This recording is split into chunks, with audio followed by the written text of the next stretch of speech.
자, 지금 1번 보면 지금 뭐 혼합층, 수온약층, 그 다음에 심해층, 요건 당연히 알 거고, 일단 기억은 A는 수온약층 아니지? 근데 이거 되게 잘못 봤어. 미쳤나봐. B는 혼합층 아니잖아. 큰일 날 뻔했네. C는 심해층 맞지? 수온이 거의 일정한 거 맞고, 그 다음에 얘는 아까 얘기했던 것처럼 태양에너지하고 바람이 수온 분포에 영향을 주는 거 맞지? 깜짝이야 지금. 이번 문제는 2월달, 그 다음에 8월달, 이거는 뭐 겨울 정도 될 것 같고요. 이거는 여름 정도 되겠죠, 맞죠? 뭐 동해서해 이렇게 온도들이 지금 분포가 되어 있는데 옳지 않은 거야. 자, 계절에 따른 표층 수온에 영향을 주는 거는 계속 말하고 있죠. 태양 에너지가 없잖아 지금, 맞지? 가장 큰 요인은 바람보단 태양이니, 알겠어요? 그래서 얘는 1번이 정답이에요. 다른 거 볼게요. 여름철에는 해수의 온도가 높아진다. 콜. 그거는 맞아. 틀린 말은 아니야. 자, 그러면 도달하는 태양 복사 에너지 양이 증가한다. 이건 당연한 말이잖아, 맞지? 1번하고 어떻게 보면 질문하는 게 같은 얘기고, 3번은 변화량에 대해서 지금 물어보고 있죠? 보다 지우면 서해가 변화량이 좀 더 크다. 자, 동해는 예를 들어서 지금 여기 서해가 이렇게 분포가 돼 있어, 맞죠? 근데 동해는 자세히 보면은 뭐 하나만 찝어? 뭐 6 정도 찝을까? 6에서 이렇게 되면 20도 정도 차이 나지? 근데 얘네들은 20도 차이까지는 안 나. 이해가요? 딱히 20도까지 차이는 안 나요. 한 16도 정도? 맞죠? 아무래도 그 변화량은 동서를 봤을 때 서해가 좀 더 크다라고 말할 수 있는 거죠. 맞죠? 자, 4번은 고緯도니까 위쪽일수록 해수의 온도는 낮아진다. 지금 뭐 낮아지는 거 눈에 보이잖아. 맞죠? 그러면 이거는 왜 그러냐? 아무래도 저희도보단 지워버린다면은 태양 복사 에너지가 해수면에 도달하는 게 좀 양이 적을 테니까. 그건 당연한 말이죠?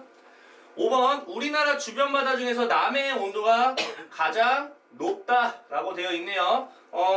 대체적으로 높긴 하네요. 맞죠? 여기만 보더라도 뭐 이 정도 되죠? 여기만 보더라도 이 정도 되고, 맞지? 좀 대체적으로 높게 되겠다. 그 이유 아시죠, 우리? 쿠로시오 해류가, 난류가 이쪽으로 지나가서 그래요. 알겠죠? 자, 3번. 야, 이거는 너무 많이 했잖아. 이제 지긋지긋하다. 지금 A지역과 B지역과 C지역을 봤을 때 혼합층을 한번 보시면 A, B를 구분할 수 있어요. 혼합층이 두꺼운 B지역은 바람이 좀 많이 부는 적도와 중緯도와 고緯도를 봤을 때 중緯도 정도 되겠죠? 얘는 바람이 거의 불지 않는 적도가 되겠죠? 그래서 그것도 뭐 저緯도, 뭐 중緯도, 얘는 이제 고緯도가 되겠죠? 자, A는 중緯도. 야, 이거부터가 일단 틀렸으니까 정답은 1번. 다른 거 볼게요. 태양 에너지가 가장 많이 들어오는 곳은요, 아무래도 뭐 저緯도겠죠. 맞고요. A는요, 혼합층의 수온이 가장 높다. 일단 저緯도는 수온이 높은 건 맞아. 그건 맞아. 그거는 너무 좋다. 그런데 여기까지 맞는데 얘가 틀려요. 두께가 비교적 맞지. 비교적 얇다. 맞죠? 둘 다 맞네요. 그리고 B는 혼합층이 가장 두껍게 잘 발달했다. 바람이 많이 부니까 가능하다. 이것도 맞고. 자, C. 표층 수온이 낮아. 층산 구조가 거의 나타나지 않아. 맞는 말이다. 1번이 틀리겠다. 자, 일단 4번은 염분 자체가 높게 만들어주는 조건을 찾는 건데 빙하가 얼면 됩니다. 왜냐면 쌤이 그때 그랬죠? 어는 거는 물이 어는 거지 소금이 어는 게 아니라서 원래 물하고 소금하고 섞여 있었던 짠물이었는데 물이 얼어버리게 되면 빙하가 생기게 되면 빙하가 얼게 되면 물이 얼게 되고 결국에는 소금에 녹아 있었던 같이 있었던 물이 사라지는 거랑 똑같은 역할이라고 했었죠. 그러다 보니 좀 더 염분이 높을 수밖에 없겠죠. 아무리 그래도. 그 다음에 리유를 한번 볼게요. 강수량이 증발량보다 적다. 어쨌든 보다 지우면 비 내리는 게 적으면 당연하게 염분이 높겠죠. 이건 당연한 얘기죠. 정답은 3번. 자, 다음 문제는 표층 염분하고요 증발량 빼기입니다. 빼기 알겠죠? 자, 쌤이 수치에서 빼기가 있을 때는 앞쪽만 생각하면 돼요. 수치는 그냥 증발량이라고 보시면 좀 편하다. 아시겠죠? 자, 한번 보도록 하겠습니다. 자, 염도니까 이렇게 적도 잘라주시고요. 기억 볼게요. 증발량이 많고 강수량이 적은 바다일수록 염분이 높을 것이다. 자, 일단은 증발량이 많다라고 됐다는 얘기는요, 그만큼 됐으니까 염분이 높아지겠죠? 그래서 이거는 사실 상식적인 걸로 보셔도 무관하겠고요. 자, 니은 보시면 적도에서 이 값이 작은 것은 태양 에너지, 야, 일단은 적도는 태양 에너지가 적지도 않아 많아요. 말 자체가 틀리죠. 이해하시죠? 그러면 이 값이 작게 나왔다라고 얘기를 하는데 그 이유가 왜 그러냐면 강수량이 적죠? 아니, 강수량이 많죠? 적도는 비가 많이 내려요. 그러니까 너네가 일반적으로 계속 얘기하지만 적도가 덥기 때문에 오히려 증발량이 많습니다, 선생님. 이렇게 생각할 수 있는데 더워서 증발하는 게 아니야. 그러니까 물론 더워서 증발할 수 있는데 증발량에 좀 가장 크게 영향을 주는 건 건조한 거야. 증발은 건조한 거가 좀 영향을 많이 줘. 더운 거보다는 건조한 게 영향을 많이 줘요. 지금 적도는 덥기 때문에 강수량이 많아요. 완전히 증발량보다 훨씬 더 많아. 알겠죠? 그렇기 때문에 뒤쪽에 빼기를 하는 부분이 크니까 뺐을 때 작아질 수밖에 없는 거. 알겠죠? 이것도 왜 작은지도 알아두면 좋아요. 알겠죠? 그래서 어쨌든 니은이 틀려요. 극해역에서는요, 증발량 빼기 강수량 값 자체가 좀 크다라고 되어 있거든요. 지금 증발량 빼기 강수량 자체가 지금 점선이잖아요. 점선이죠? 자, 표층연분이 낮게 나타난다. 이게 커서 표층연분이 낮게 나타난다. 그건 아니지. 표층연분이 극지방에서 낮게 나타나는 이유는 낮게 나타나지도 않잖아. 맞지? 높잖아. 높지 않아요? 표층연분이 높지 않나요? 왜냐면은 얼잖아. 어니까 높게 나타나지 무슨 낮게 나타납니까? 말 자체도 틀렸죠? 정답은 1번으로 보셔야겠다. 아, 이 문제 이건 외워줘야 돼. 어쩔 수 없어. 쓴맛을 나타내는 염류는 염화 마그네슘이 알겠어? 이건 암기를 해주셔야 돼요. 자, 이번 문제는 홍해, 동해 헬수가 1000g에 포함해서 1000g 맞춰줬다. 맞죠? 좀 그나마 좀 낫네요. 어디 보자. 그 염화 나트륨과 그 다음에 염화 마그네슘의 질량 및 구성비를 나타낸 것이다. 자, 소수점 첫째 자리에서 뭐 반올림을 해주세요 되어 있네요. 자, 지금 A, B, C가 지금 여기 보이시죠? 자, 그러면 일단은 우리가 해야 될 게 염류의 총량. 염류의 총량이죠. 염류의 총량이면은 당연히 요놈하고 요놈을 더한 거 되는 거 아니에요? 맞죠? 잠시만요. 이거 안 보여 잘. 이거 100% 아니구나. 얘랑 더했다고 이거 되는 거 아니야. 다른 것도 있어서. 알겠지? 큰일 날 뻔했네. 아주 잘 보이지도 않네요. 자, 구성비에 조금 집중을 해볼게요. 구성비. 계산을 해보겠네요. 11%야. 40 중에 11%가 요그램수. 알겠죠? 그러면 11g 곱하기 40%니까 100% 중에서 40%. 일단 0부터 삭제를 하고요. 2부터 약분을 해 주시면 11 곱하기 2에다가 5로 나눠야 돼. 맞죠? 이해하시죠? 이렇게 해주시면 돼요. 5, 4, 20 점 몇이냐? 5, 4, 20 그래서 4.4. A는 4.4예요. 44라고 했으니까 일단 4번하고 5번은 제낀다. 뭐 비율 계산이네요. 단순하게. 그 얘도 마찬가지 아니니? 자, 33 중에서 25g 있는 게 몇 %인가요? 물어보고 있는 중이다. 아시겠죠? 그런데 이거는 똑같죠? 굳이 계산할 필요 없잖아. 구성비는 어차피 어떤 바다를 가든지 이거 다 똑같아요. 그래서 76, 11이라고 되어 있는 정답은 3번이다. 이렇게 해주시면 되겠죠. 자, 다음 문제도 계산이네요.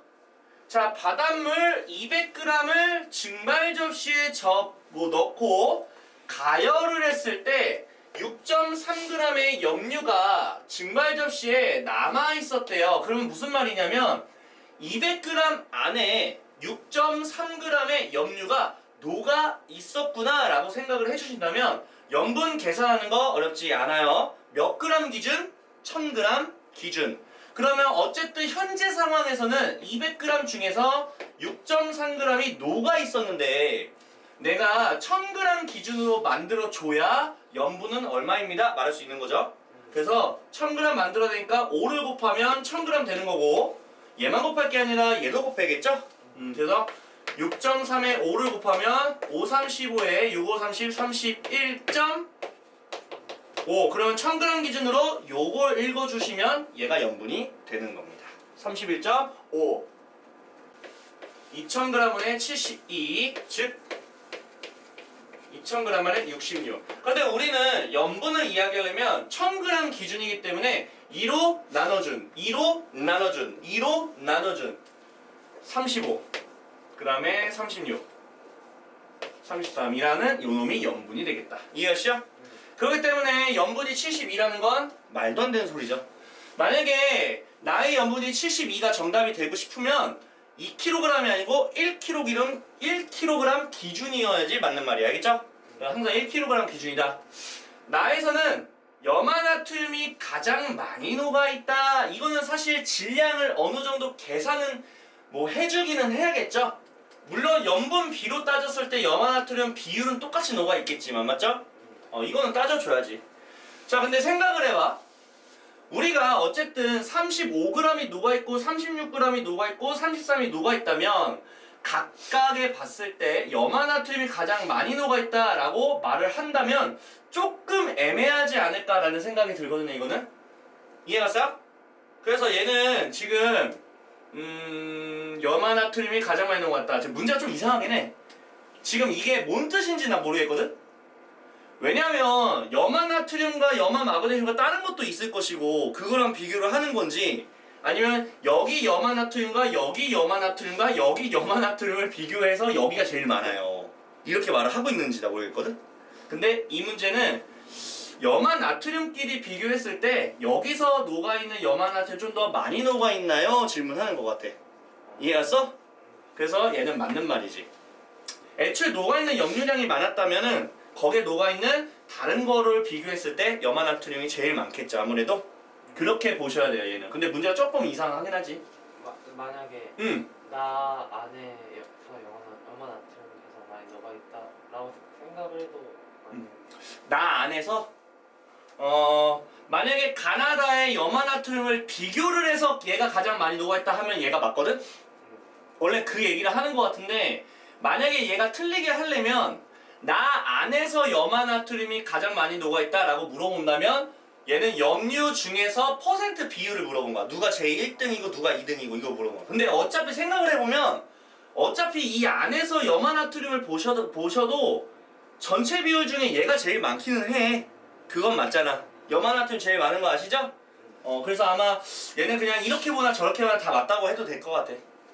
그러니까 비교하는 거야 이거는. 근데 나는 좀 아쉬운 게 비교한다라는 말이 좀 있었으면 좋겠어. 이거 조금 문제가 많아 이거는. 알겠어? 자 다른 것도 한번 볼 건데 여기 있네. 각 염류가 차지하고 있는 비율 똑같지. 비율은 다 똑같아. 가에서 가장 많은 염류는 이것 봐. 이것도 웃기지. 가에 가장 많은 염류는 이것도 아니지. 얘는 솔직히 말하면 비교를 하더라도 뭐 제일 많이 있는 것도 아니고 이 안쪽 안에서도 비율로 나눠져 있다면 염화마그네슘보다는 아무래도 염화나트륨이 좀 많겠지. 그러니까 문제가 되게 이상한 거야 이거 지금 전체적으로. 자 다는요 물 1000g 기준으로 염류가 33가 녹아할 때 자 마치 맞는 것처럼 보이죠? 왜 틀려? 물이라고 하면 안 되지. 뭔 말인지 알겠어? 이게 1000분에 맞췄고 33에 33이요 이렇게 마치 맞는 것처럼 보이는데 아니야 이거 물이잖아. 소금물이야 소금물. 섞여있는 전체로 봐야지. 염류도 그람수 아닌가요? 같이 따져줘야 돼. 알겠어? 그 안에서 얘기하는 거야. 이게 마치 맞는 것처럼 보이지? 이게 약간 환각 상태가 된다니까? 마치 맞는 것처럼 생각할 수 있는 문제. 자 일단 10번 문제인데 지금 뭐 해류에 관련된 부분이네요. 뭐 A가 일단은 이쪽으로 올라가죠? 동쪽으로 동안 난류. 그 그리고 B는 이제 뭐 연해주에서 이어서 뭐 북한 한류라고 말하고 C는 이렇게 이제 서해 쪽 황해 난류라고 말하죠. 그래서 읽어주면 돼요. A는 동안 난류. 동안 난류라는 거 4개나 있네. 와우. 그다음 B는 북한 한류죠. 한류라는 거 딱 한 마리밖에 없죠. 그래서 정답은 자연스럽게 4번이 되겠네요. 자, 이거는 이제 만주와 간주에 대한 이야기죠. 자, A는 만주다. 일단 만주는 가득 찼을 때 해수면 높이가 가장 높을 때죠. 그래서 이제 A가 아니라 B가 되겠네요. BD. 그래서 1번 틀리고요. 자, B에서 C로 간다는 얘기는요, 해수면이 낮다는 얘기는 바깥으로 나간다는 얘기가 맞죠? 그다음 밀물은 들어오는 건데 썰물은 나가는 거야. 이거 밀물이 아니고 썰물이죠. 이건 틀리고. 조차는 간격이에요. 아시겠죠? 자, 조차는 큰 폭의 변화를 보이고 있다. 변화가 있나요? 이거 계속 일정하죠? 조차가 큰 폭이 아니라 계속 일정하지 뭐. 큰 폭의 변화를 보이고 있다. 이거는 비교가 아예 안 되죠. 만조와 간조는 하루에 2번씩. 이거는 무조건 맞지? 만조가 2번, 간조가 하루에 2번. 오케이? 총 4번이에요. 이거는 좀 외워주시고요. 갯벌 체험을 하기에 가장 적절한 때는 D다. 야, 그러면 바다에 빠져 죽으란 얘기죠. 이러면 큰일 납니다. 자, 다음은 우리나라 조경수역. 야, 조경수역도 얘기 안 할 수 없겠죠? 동안 난류라는 쪽과 따뜻한 난류와 그 다음에 북한 한류라는 차가운 한류가 만나는 요 지역이 조경수역이죠. 그래서 동안 난류와 쿠로시오는 뭔 말 같지도 않은 소리야니. 북한 한류와 동안 난류인 정답은 1번이 되겠다. 자, 또 나왔습니다. 자, 오전 11시에는 썰물이 나타날 것이다. 오전이에요, 오전. 와우, 이렇게 해수면이 빠져나가고 있는 중간에 변화죠? 그러니까 썰물은 맞다라고 보시면 되겠고요. 자, 이날 조차는 2m다. 그러면 대략적으로 끊어야 되거든. 이렇게 한 3m가 이제 만조가 될 것 같고, 마이너스 3 정도가 이제 간조가 되겠죠? 3과 마이너스 3의 간격은 뭐 6m지 2m는 아닙니다. 니은 틀리고. 그럼 정답은 자연스럽게 3번이 되겠네요. 배를 타고 먼 바다로 나가기에는 적절한 시각은 7시에, 오전 7시에서 9시다. 그렇죠. 왜 이때예요? 해수면이 높아져야겠죠? 아, 물이 들어와야 배를 뭐 끌더지 하니까. 자, 14번은 너무 쉽죠? 이거는 틀리면 좀 문제가 좀 심각하죠? A는 혼합층, B는 수온약층, C는 심해층. 그래서 정답은 3번. 자, 15번은 계산이죠. 일단은 몇 킬로그램 안에서 있는 염류인지 비교를 해주겠죠? 1kg. 아우, 할만하겠죠? 자, 일단은 가쭉, 나쭉. 이제 X하고 이제 Y를 찾아야 되는데, 보통 이거는 내가 계속 누누이 강조하지만 염류를 가지고 비율을 그냥 하셔도 돼요. 알죠? 보게 되면 가해역과 나해역에서 A라는 염류 그 그람수 다 알려줬어. 30g, 15g. 그러면 얘가 2대 몇? 1로 그냥 이거 맞춰서 하시면 돼요. 알겠죠? 그래서 2배 하니까 10. X는 10이고요. 반쪽이니까 Y는 1. 그래서 정답은 바로 1번이라 해주시면 되겠다. 자, 16번 볼게요. 지금 마찬가지로 이런 상황에서 우리가 보고 있는 건데요. 또 똑같은 거나 소음 문제구나. 두 해역은 염분이 동일하다. 아, 염분이 동일하다.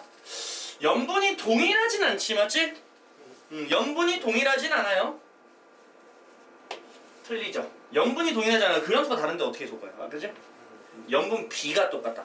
염분 B가 똑같다. 자, 밀도는 가해역이 좀 더 높을 것이다 되어 있어요. 자, 일단은 밀도는요 부피분의 질량이거든요. 그건 맞죠? 자, 일단은 두 해역 자체가 녹아있는 양이 다른 거지 부피는 똑같아요. 알겠어요? 근데 질량이 다르잖아. 가해역이 A 염류를 봐도 B를 봐도 C를 봐도 D를 봐도 E를 봐도 전체적인 염류의 질량 자체는 가가 2배로 더블로 더 많아. 그렇기 때문에 밀도는 A가 더 높다. 만약에 수치적으로 물어보면 몇 배다?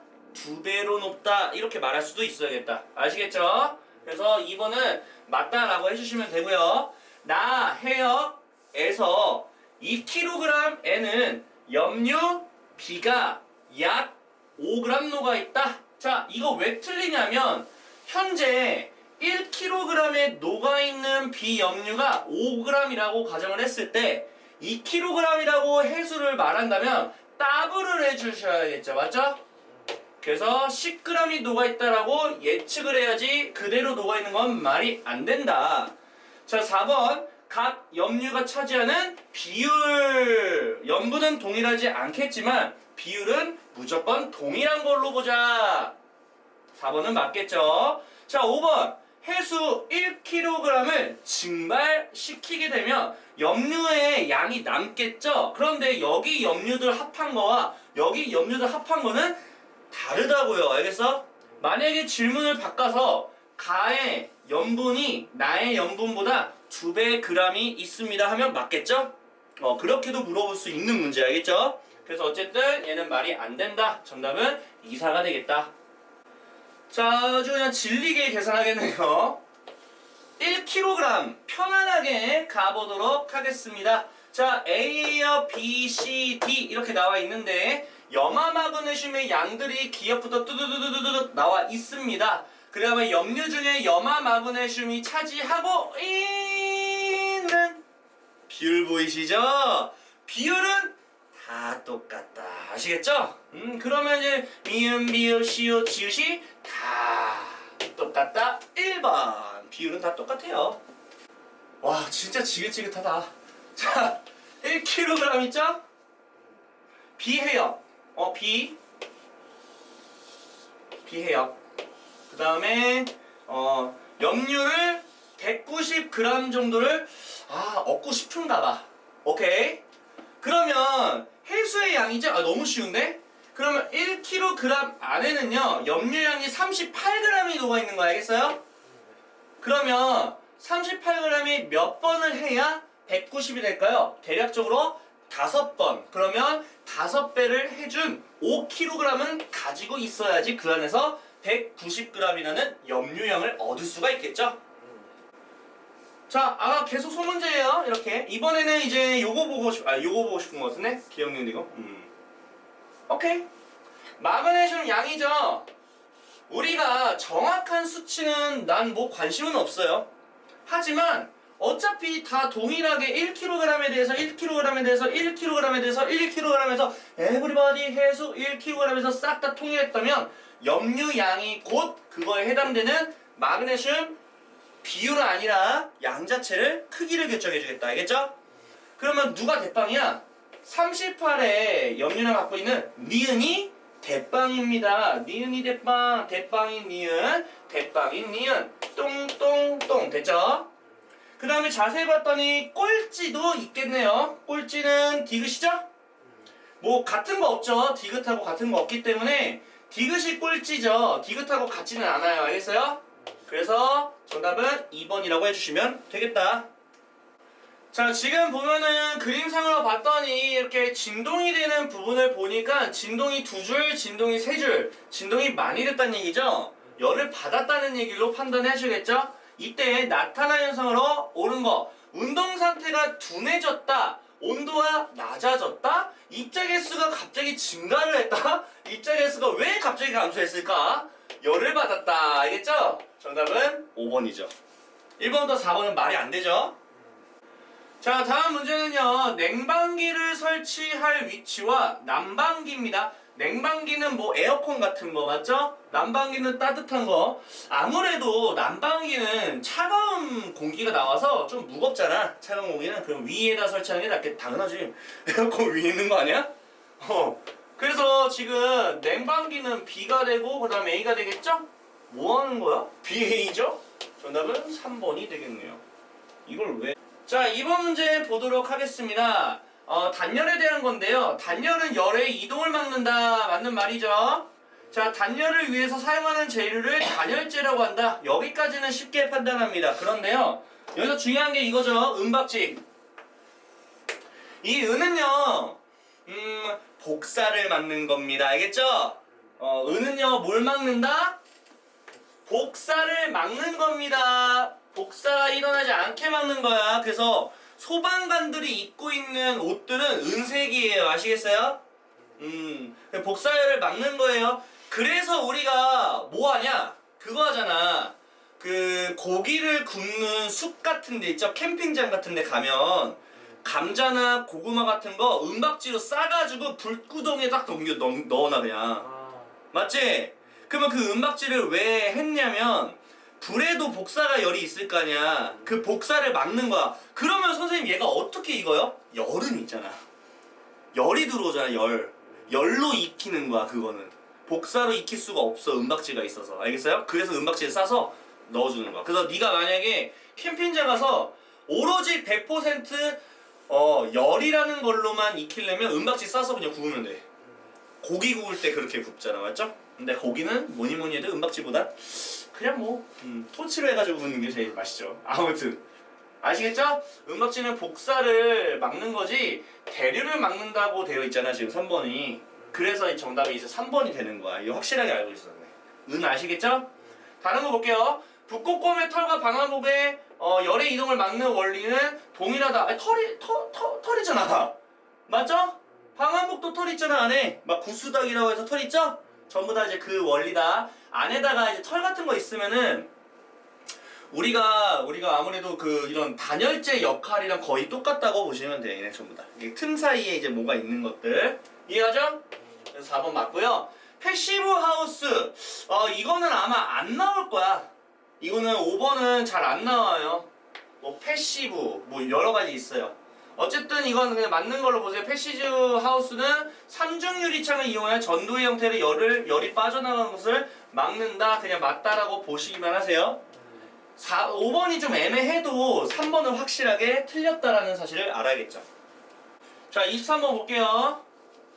찬물과 뜨거운 물이 든 비커에 동시에 물감 떨어뜨렸다. 물감이 퍼지는 거다. 아무래도 뜨거운 물이 좀 더 잘 퍼지기 마련이겠죠. 자, 한번 보겠습니다. 상온은 20도래요. 가는 뜨거운 물이 들어있다. 야, 누가 봐도 잉크가 얘가 더 퍼졌죠? 온도 입장에서는 나가 좀 더 높다. 그래서 기억이 틀리고요. 가는 자 보다 지어요. 가는 잉크가 더 빨리 퍼진다. 그건 아니죠. 좀 정답은 어쩔 수 없니? 다 5번일 수밖에 없겠지. 보다 지우면 나는 입자연도 활발하니까 잉크 잘 퍼지잖아. 리을 시간이 지날수록 나의 입자 운동은 둔해진다. 뭐 나중에 둔해지겠지. 맞죠? 온도 차이가 뭐 별로 없으면은 그때서는 이제 슬슬 천천히 멈출 것이다. 자, 지금 이 문제 볼게요. 와, 뭐 실험적인 그런 내용 같은데? 가는요, 따뜻한 물이 자, 수조에는 따뜻한 물이 들어있어요, 수조. 이런 거 잘 봐야 돼. 그리고 비커에는 찬물이 들어있다. 오케이, 온도 변화다. 야, 그러면 내가 뭐 그림을 그려보면 이게 비커라고 했다. 그러면, 지금 수조는 따뜻한 물, 비커에는 차가운 물. 그러면 열의 이동만 좀 표현해볼게. 따뜻한 곳에서 차가운 쪽으로 열의 이동이 좀 가겠죠? 이렇게 지나가겠다. 그러면 차가운 거는 온도가 올라가겠고 따뜻한 건 온도가 좀 떨어지겠죠? 그러면 이제 열평형 상태가 된다. 뭐 이런 얘기 같은데? 오케이. 그거에 대한 이제 실험이 요거죠. 자, 보게 되면은 온도가 떨어지죠? 온도가 떨어지는 이 점선 있죠? 그리고 온도가 올라가는 거 이런 거 있죠? 이건 다 있구나. 이건 다 되어 있네요. 그러면 기역과 니은 이건 열평형 같은데 맞죠? 똑같은 양이 되고 자 그러면 보도록 하겠습니다. 자 열은 주로 수조에서 비커로 일어나. 그러니까 내가 표시한 거야. 그래서 수조에서 비커로 이동하는 거 맞죠? 그래서 기역은 맞다 해주셔야 될 것 같고요. 자 구간 니은. 자 구간 니은은 열의 이동. 자 이거 내가 분명히 말했다. 열평형 상태가 되더라도 이동은 하고 있다. 다만 들어오는 열과 나가는 열의 속도가 똑같아서 겉으로 봤을 때는 마치 아무런 변화가 없는 것처럼 보이는 것 뿐이다. 아시겠죠? 이해가시죠? 그래서 니은이 틀려요. 이렇게 확실하게 보시면 돼요. 자, 구간 기역 같은 오차를 줄이기 위해선 비커와 수조에 물을 잘 저어줘야 된다. 이거 맞아요. 이 디귿이 왜 맞습니까 선생님? 이렇게 질문한다면 그겁니다. 얘네가 지금 열이 왔다리 갔다리 하고 있는 중 아닌가요? 맞죠? 그런데 이게 왜 그러냐면 따뜻한 곳에서 차가운 쪽으로 열이 이동은 하는데 근데 얘네가 골고루 이제 아무래도 계속 똑같이 온도가 올라가거나 골고루 온도가 떨어지려면 골고루 우리가 만들어줘야 돼. 그럼 방법은 하나, 저어줘야지 잘.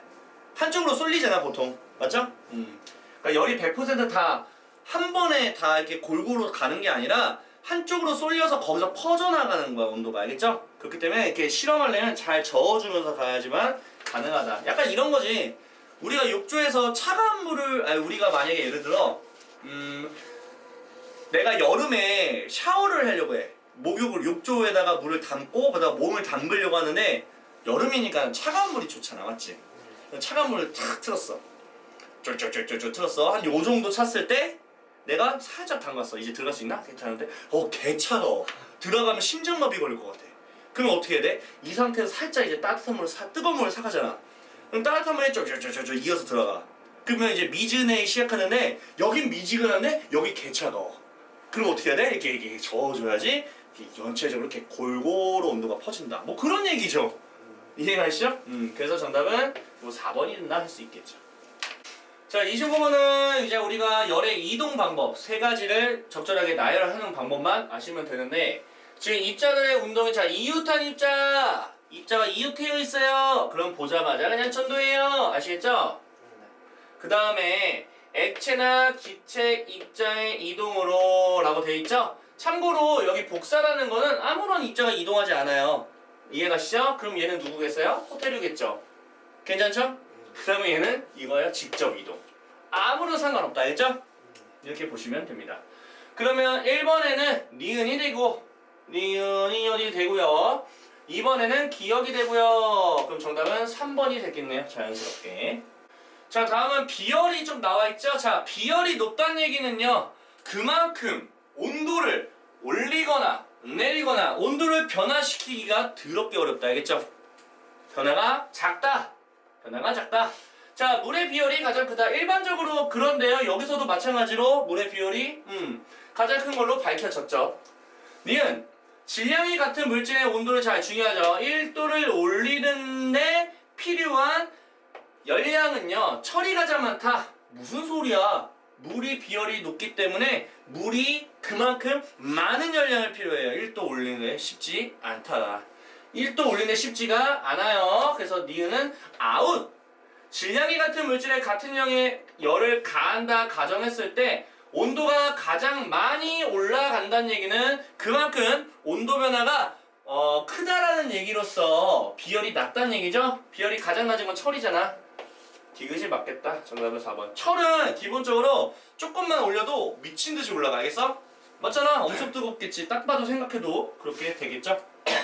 자, 질량이 전부 3개가 같은데요. 같은 양의 열을 가했을 때 처음 온도와 나중 온도를 나타낸다는 얘기는 온도 변화가 큰 거 작은 거 따져주세요, 이 말이에요.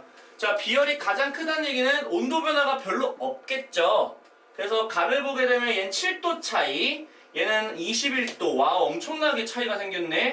얘는 15도. 그러면 비열이 크다는 얘기는 변화가 별로 없는 7만큼 있는 가가 되겠죠? 그러면 그 이유는 뭐라고 해야 됩니까? 온도 변화가 가장 작기 때문에 그만큼 온도를 올리거나 내리기가 쉽지가 않기 때문에 비열이 가장 높다. 이렇게 보시면 되겠습니다. 자, 볼게요. 열량과 비열에 대한 거죠. 자, 열량은 물체를 가열했을 때 물체로 이동한 열의 양. 기억은 당연히 맞겠죠. 땡.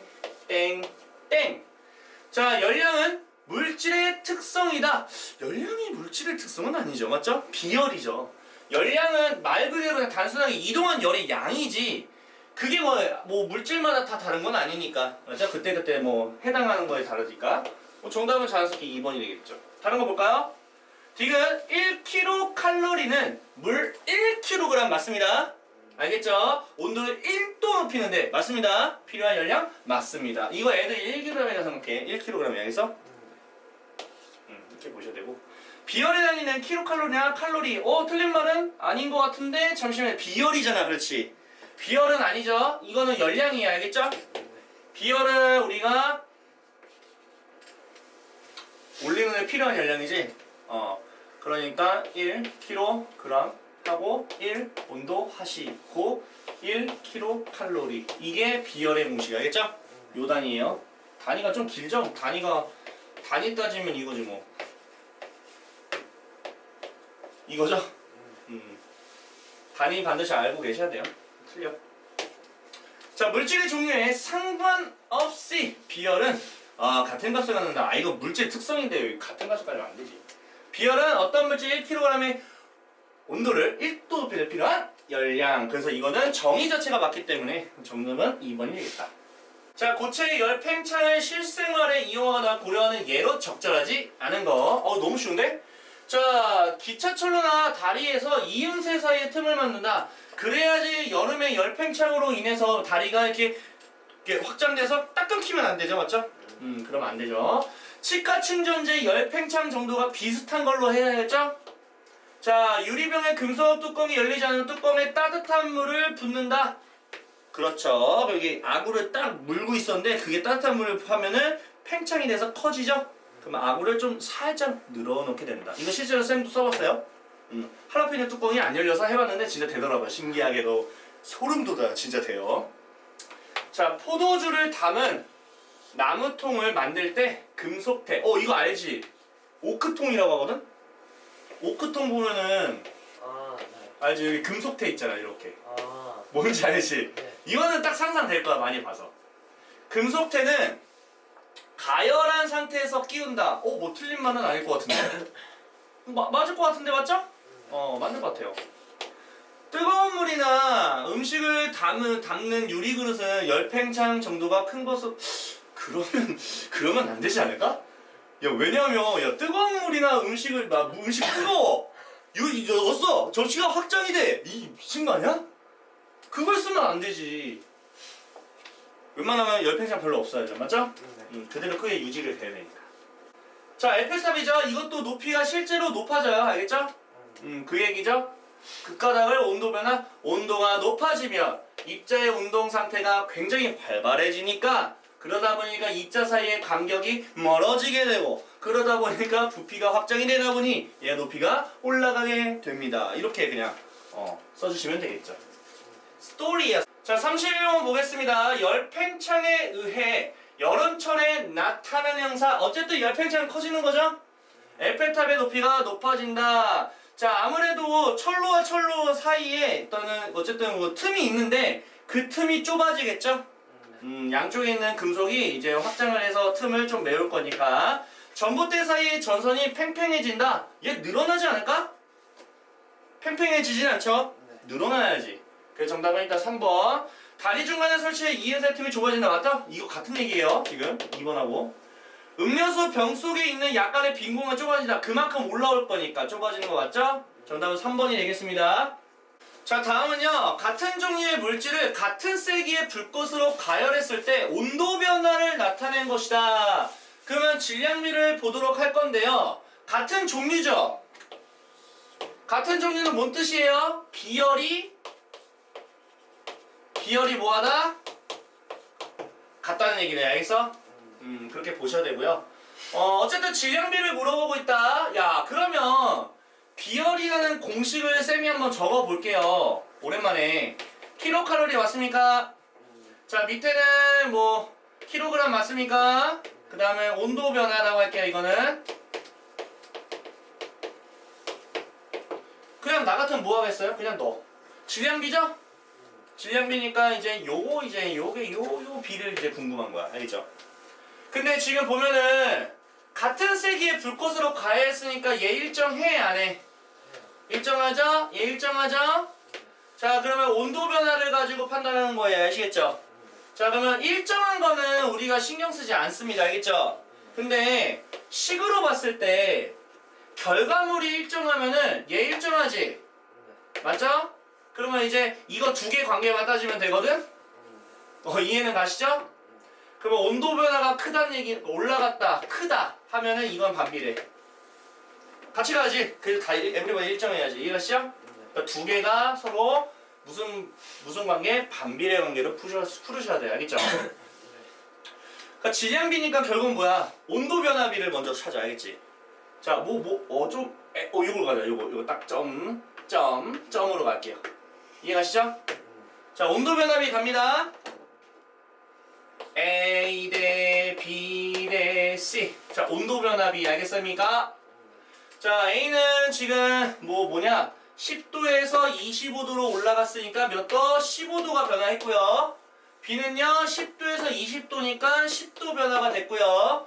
C는 10도에서 15도니까 5도가 변했습니다. 그럼 약분할 수 있겠죠? 3대 2대 1. 그런데 온도 다른 거 다 일정하기 때문에 온도 변화와 킬로그램 즉 질량이라는 비율은 반비례해요. 이해감? 그럼 질량은 뭐겠어? 슝 반대로 하면 되겠죠. 이해가? 이렇게 하는 거야. 너무 쉽지 않냐? 정답은 1번. 별거 없지. 진짜 별거 없거든? 요거 꼭 알아두세요. 같은 종류니까 비열이 같다. 근데 같은 색이니까 칼로리 열량 주는 거 똑같다. 그러면은 결국 얘네가 같고 얘네만 우리가 관계만 따지면 되는데 얘네 두 개는 곱하기 관계이기 때문에 반비례 관계다. 즉 온도 변화는 알 수 있을 테니 온도 변화비를 찾는다면 킬로그램은 반비례라 이렇게 하시면 돼요. 반비례는 무조건 이게 이렇게 나누면 돼. 그래서 뭐 예를 들어서 뭐 1대2다. 반비례면 2대1 이런 식으로 바꿔주시면 돼요. 이거 잘 알아야 돼. 앞으로 고등학교 과학할 때도 쌤이 화학을 나중에 가르치겠지만 화학은 진짜 이거 별거 아닌데 애들 진짜 어려워하거든. 알아두면 좀 편할 거야.